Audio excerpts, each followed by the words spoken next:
बहुत पुरानी बात है। एक गांव में एक गरीब आदमी अपनी पत्नी के साथ रहता था। उस आदमी का नाम श्यामू था। वो इतना गरीब था कि 2 वक्त की रोटी भी नहीं नसीब थी। हर रोज श्यामू सवेरे उठकर जंगल में जाता और सूखी लकड़ियां काट कर जमा करता, फिर पास के गांव में जाकर उन्हें बेचता था और अपने परिवार का पेट पालता। श्यामू बहुत ही सीधा साधा और भोला था और उसकी पत्नी बहुत ही लालची और स्वार्थी थी। वो हमेशा श्यामू को गरीबी की वजह से ताने मारा करती थी, उसे भला बुरा कड़वी बातें कहती और हमेशा मायके का उदाहरण देती थी। श्यामू इन सब बातों को सुनकर बहुत दुखी हो जाता था, लेकिन उसके समझ में नहीं आ रहा था कि वो क्या करे। उसने सोचा कि जब तक वो पर्याप्त पैसे नहीं कमा लेता, वो घर वापस नहीं आएगा। दूसरे दिन श्यामू सुबह जल्दी उठकर जंगल की ओर चला गया और वहां जाकर कुछ देर लकड़ियां काटा। काटते काटते जब वो थक गया तो एक पेड़ के नीचे जाकर बैठ गया। पेड़ की छांव में बैठ के वो सोचने लगा।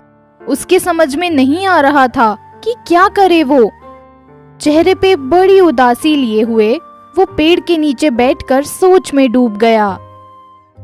हे भगवान, क्या करूं? मुझे तो कुछ समझ में नहीं आ रहा।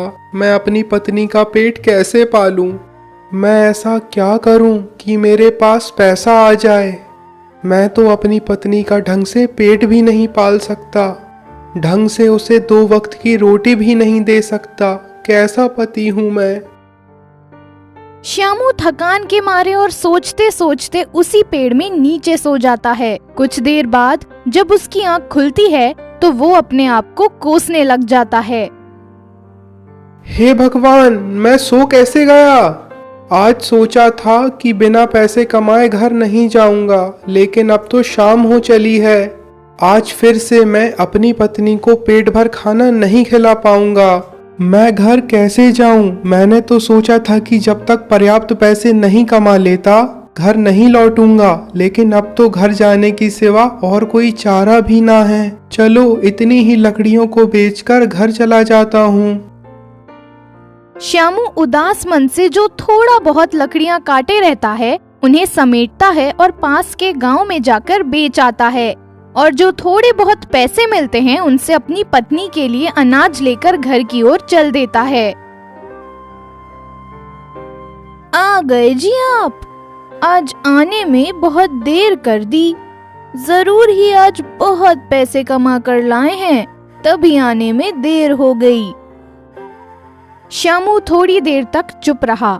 उसकी हिम्मत नहीं हो रही थी कि कुछ बोल सके। फिर उदास मन से बोलता है, आज इतनी कमाई नहीं हो पाई है। लो, कुछ अनाज लाया हूँ, इन्हें बना लो। कल से और मेहनत करूँगा। रहने दो जी, मैं तो जानती ही थी कि आपसे कुछ नहीं हो पाएगा। आप बस बैठे ही रहिए।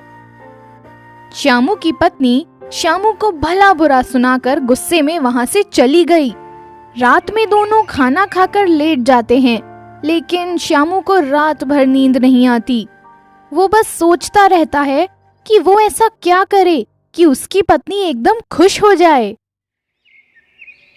अगले सुबह श्यामू जल्दी उठकर फिर जंगल की ओर चल देता है और पहुंचते ही लकड़ियां काटने लग जाता है।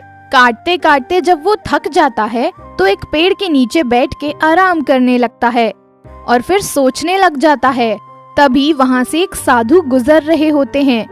साधु की नजर श्यामू पर पड़ी तो वे रुक के पूछते हैं, हे मानव, तुम यहाँ क्यों बैठे हो और इतने चिंतित और व्याकुल क्यों हो? किस सोच में डूबे हुए हो? साधु ने श्यामू का चेहरा देखते ही एक के बाद एक प्रश्न किए। महात्मा, मैं इतना गरीब हूँ कि अपनी पत्नी का पेट भी नहीं पाल सकता। अरे रे रे रे! मैं तब तक यहाँ से नहीं जाऊंगा जब तक मैं अपने और अपनी पत्नी के लिए पर्याप्त भोजन नहीं जुटा लेता। उस साधु को श्यामू पर दया आ गई और उन्होंने श्यामू को एक मिट्टी का घड़ा दिया और कहा, ये एक मिट्टी का जादुई घड़ा है, इसमें तुम्हें रोज एक सिक्का मिलेगा। इसके लिए तुम्हें उस घड़े को 3 बार हिलाना होगा, लेकिन याद रहे इस घड़े को कभी खोलने की कोशिश मत करना, वरना ये काम नहीं करेगा। श्यामू ये सुनकर बहुत खुश हुआ। उसने साधु को धन्यवाद बोलकर उनके पांव छूकर खुशी खुशी वहां से लकड़ियों को समेटता हुआ उन्हें बाजार में बेचकर घर की तरफ लौटा। शाम को घर आते ही उसने सारी हकीकत अपनी पत्नी से बयां की। उसकी पत्नी खुशी से झूम उठी। उसने तुरंत ही घड़े को 3 बार हिलाया और सच में घड़े से एक सिक्का निकला।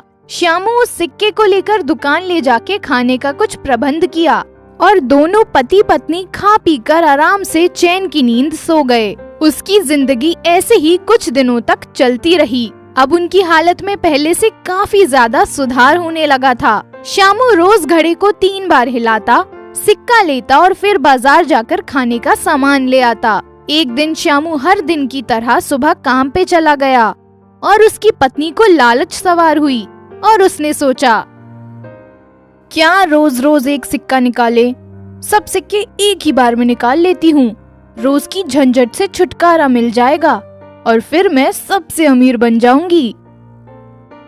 फिर क्या था, अमीर बनने की फिराक में बिना कुछ सोचे समझे श्यामू की पत्नी ने जादुई घड़े को लिया और 3 बार हिलाकर जोर से जमीन पर पटका और वो पूरी तरह टूट गया। उसी समय श्यामू घर लौटा तो उसने देखा कि जादुई घड़ा जमीन पर टूट पड़ा है। वो सब समझ गया था कि क्या हुआ है। फिर क्या दोस्तों, उसकी पत्नी के लालच की सजा खुद श्यामू को भी भुगतना पड़ा और उस घड़े के टूटने के साथ ही वो फिर से गरीब हो गए और अब उन्हें अपना सारा जीवन फिर से गरीबी में ही बीतता दिखाई देता है। तो दोस्तों, इस स्टोरी से हमें ये सीख मिलती है कि किसी भी चीज को पाने के लिए जरूरत से ज्यादा लालच करना हमारे लिए कितना बुरा हो सकता है। इसलिए हमें जितना मिले उसी में खुश रहना चाहिए।